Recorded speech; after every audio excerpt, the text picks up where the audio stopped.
Let's talk more about best practices with deliberate cold exposure or ice bath therapy. We're going to hop in the ice barrel here. This is a very easy to use 110-gallon tank that's all American made.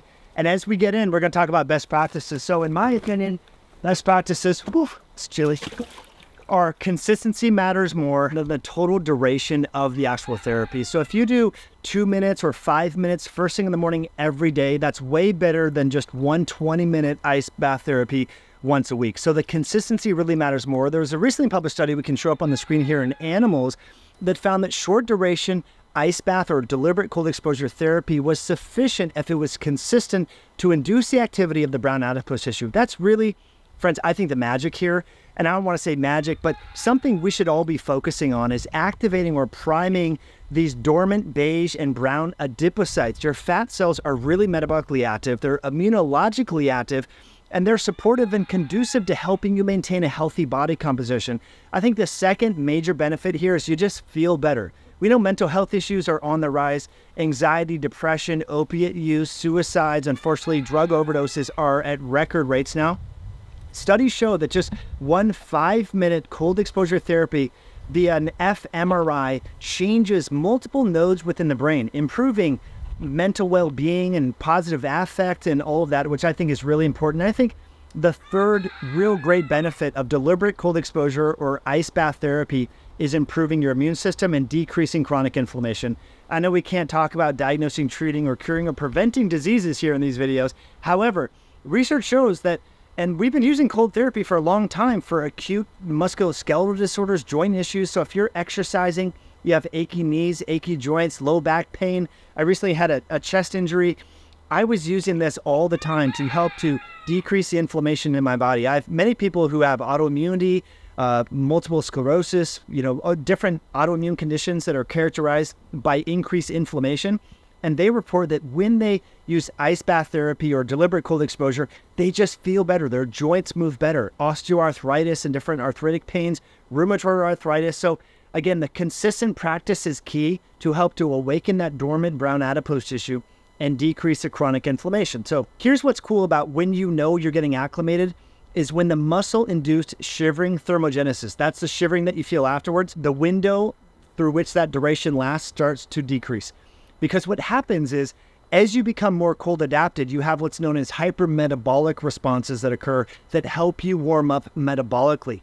And I think that is really important to acknowledge and recognize because you have an increase in epinephrine, norepinephrine, adrenaline. This is acute. This isn't chronic stress. This is an acute stress that helps with your overall energy expenditure and your resting metabolic rate. And so as you become more cold adapted, you should shiver less and have more of a hypermetabolic response in the post-cold window. And that actually makes you feel better. If you think about why people feel good when they exercise, it's because of the different hormones, the endorphins, the epinephrine, the adrenaline that increase after you exercise. It's causing a short-term acute stress. This is not chronic stress. Now, you don't have to invest in a tank like this if you want. You can go in a cold river, a cold lake, even in the ocean. I was just with my daughter out in the Puget Sound here in Washington. We went paddleboarding and we both went in the Puget Sound, which is probably low 50s, high 40s, about this water temperature. It felt great. We felt amazing. So it's good to have these tools because you can be more consistent with your contrast therapy, but you can also just do a cold shower. I'll share with you on the screen the +1 Journal of Biology that showed that people in an occupational setting, when they get cold on purpose, they suffer from shortened cold and sick days in the office, and then they report less incidence and prevalence of common respiratory infections. We're approaching fall, cold and flu season is coming.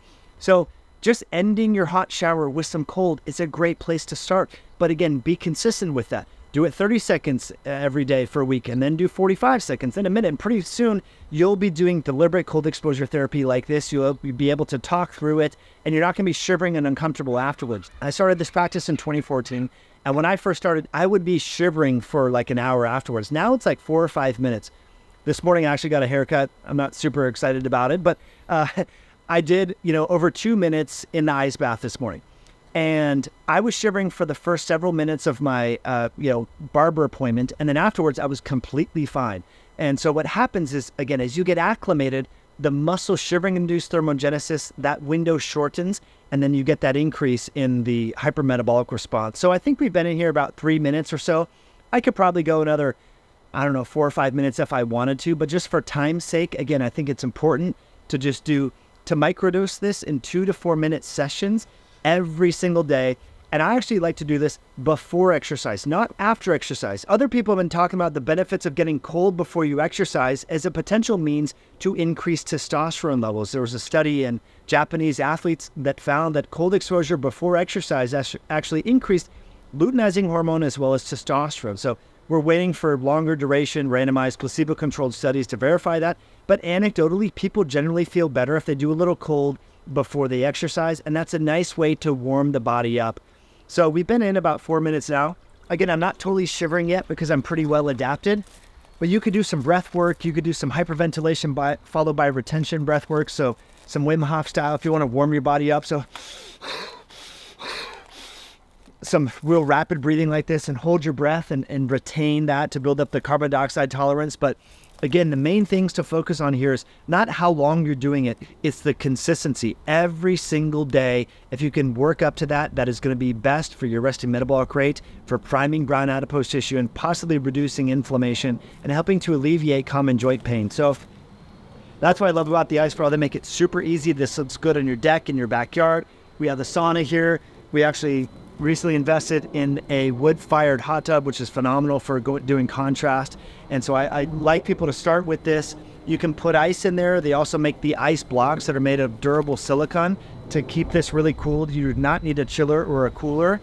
You can just use the ice blocks and then actually put them back in your freezer and just throw them in real quick before you go in the plunge, which is phenomenal. So appreciate you tuning in. If you have any questions or comments, let me know in the comment section below. As always, thanks for watching all the way through. Appreciate you hitting that like button, and we'll catch you in a future video down the road.